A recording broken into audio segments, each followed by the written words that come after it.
হয় এটা পথ দেখুৱাম আমি NKTV দৰ্শকসকলক আৰু চৰকাৰক প্ৰশাসনক দৃষ্টি আকৰ্ষণ কৰিবলৈ চেষ্টা কৰিম আৰু পথটো হৈছে এগৰাকী স্বাধীনতা সংগ্ৰামৰ নামত নামাকৰণ কৰা এটা পথ নৰবতী পথ আৰু এই পথটো কৃষ্ণাই ৭৭ নম্বৰ ৰাষ্ট্ৰীয় ঘাইপথৰ পৰা উপৰতৰালৈকে য'ত কেইবা শতাধিক গাঁৱৰ লোকে অহা যোৱা কৰে প্ৰতিদিনে এই পথেৰে অহা যোৱা কৰে হাজাৰৰো অধিক লোক আৰু মই মোৰ সহযোগী নিপুলক ইয়াৰ পৰিৱেশটো দেখুৱাব ক'ম পথটো আচলতে দীৰ্ঘদিন ধৰি মেৰামতি নকৰাৰ ফলত এই পথৰ যি অৱস্থা সেই দুৰৱস্থাই কিন্তু হাহাকাৰ দেখুৱাইছে অঞ্চলবাসী ৰাইজক কাৰণ সন্মুখত বিদ্যালয় এখন নহয় আচলতে এই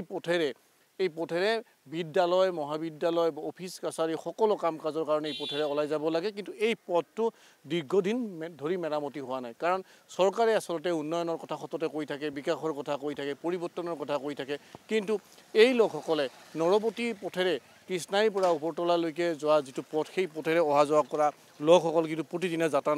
যাতনা ভোগ কৰিবলগীয়া হৈছে মই ইয়াৰ পৰিৱেশ দেখুৱাম সমান্তৰালকৈ কথা পাতিব বিচাৰিম কাৰণ শতাধিক গাঁৱৰ লোক এইফালেদি অহা যোৱা কৰে যদি আমি কওঁ যে প্ৰতিদিনে হাজাৰৰ অধিক লোক অহা যোৱা কৰে তথাপিও আচলতে ভুল নহ'ব কাৰণ এনেদৰে স্কুলে ছাত্ৰ ছাত্ৰী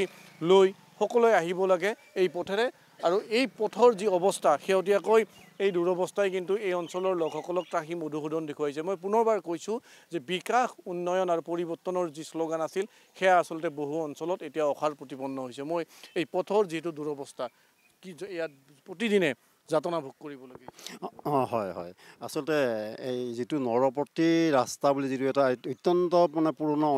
ঐতিহ্যমণ্ডিত এটা ৰাস্তা যিটো ৰাস্তাৰ এটা মানে এটা বুৰঞ্জী আছে গতিকে এই ৰাস্তাটো আজি এনেকুৱা মুহূৰ্তত এনেধৰণে থকাটো আমাৰ কাৰণে বৰ দুৰ্ভাগ্যৰ কথা আমি চৰকাৰক অনুৰোধ জনাওঁ যে যিটো ৰাস্তা আজি বহু বছৰ ধৰি যে এই ৰাস্তাটোৰ যিটো কদৰ্য ৰূপ এই ৰূপটো যাতে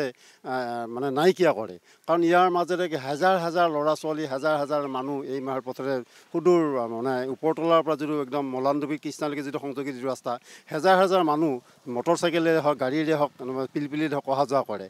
আটাইতকৈ বেয়া কথা যে ল'ৰা ছোৱালীবিলাকে ইমান সৰু ল'ৰা ছোৱালীবিলাকে এইটো ৰাস্তাতে কেতিয়াবা পৰি তেওঁলোকৰ অৱস্থা নোহোৱা হয় কেতিয়াবা গাঁতত পৰি যায় কেতিয়াবা ড্ৰেছবিলাকৰ অৱস্থা শেষ হৈ যায় গতিকে আমি চৰকাৰক অনুৰোধ জনাম যাতে মানে অত্যন্ত কম সময়ৰ ভিতৰত এই ৰাস্তাটো এটা ভাল ৰাস্তাটো ৰূপান্তৰিত কৰি ল'ৰা ছোৱালীখিনি আৰু মানুহখিনি মানে আমাৰ যাতায়াত কৰা মানুহখিনি যাতে এটা উপকাৰ সাধন কৰে মই চৰকাৰক তাকে অনুৰোধ জনাইছোঁ আমি পৰিৱেশ দেখুৱাইছোঁ এই অৱস্থা আচলতে ছাত্ৰ ছাত্ৰীসকলৰ যি দুৰ্যোগ ভুগিবলগীয়া হৈছে কাৰণ এই পথটো প্ৰতিদিনে কাৰণ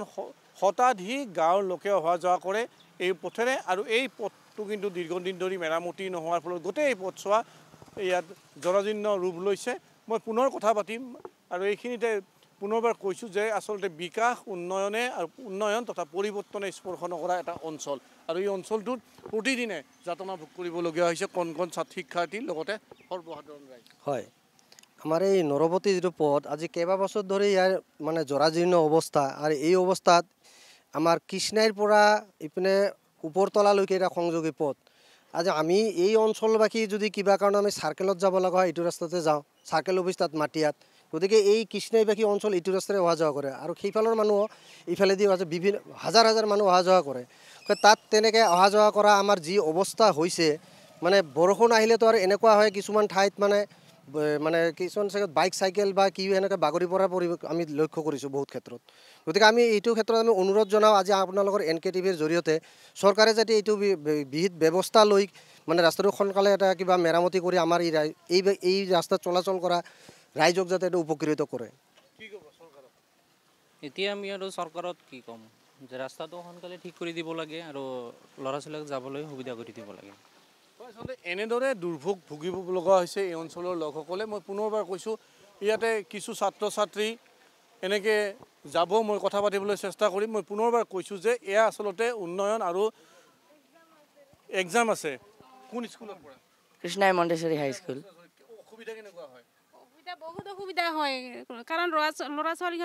অকলে পিলপিত পঠাই দিয়া হয় না পৰি যাবৰ ভয় আছে পিলপিলি এক্সিডেণ্ট হৈ ৰাস্তাটো এনেকুৱা হৈছে অৱস্থা অসুবিধা এয়া পৰিৱৰ্তন উন্নয়ন আৰু বিকাশৰ এখন বাস্তৱ ছবি আমি দেখুৱাইছোঁ NKTV দৰ্শকসকলক আৰু আমি দৃষ্টি আকৰ্ষণ কৰিব বিচাৰিম চৰকাৰক জিলা প্ৰশাসনক যিটো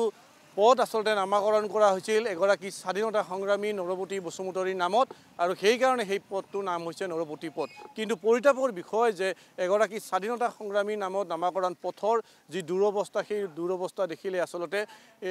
লাজ লগাই নহয় আচলতে এই পথেৰে চলাচল কৰা একেবাৰে অসম্ভৱ গতিকে যদি চৰকাৰে অন্তত স্বাধীনতা সংগ্ৰামীগৰাকীৰ প্ৰতি সন্মান জনাই হ'লেও শীঘ্ৰে এই পথ মেৰামতিৰ দাবী জনাইছে আৰু আমি চৰকাৰক দৃষ্টি আকৰ্ষণ কৰিছোঁ যে উন্নয়ন আৰু পৰিৱৰ্তনৰ কথা কৈ থকাৰ পিছতো চৰকাৰৰ যি বাট পথৰ অৱস্থা সেয়া বাট পথৰ আমি এখন জীয়া ছবি আমি দাঙি ধৰিছোঁ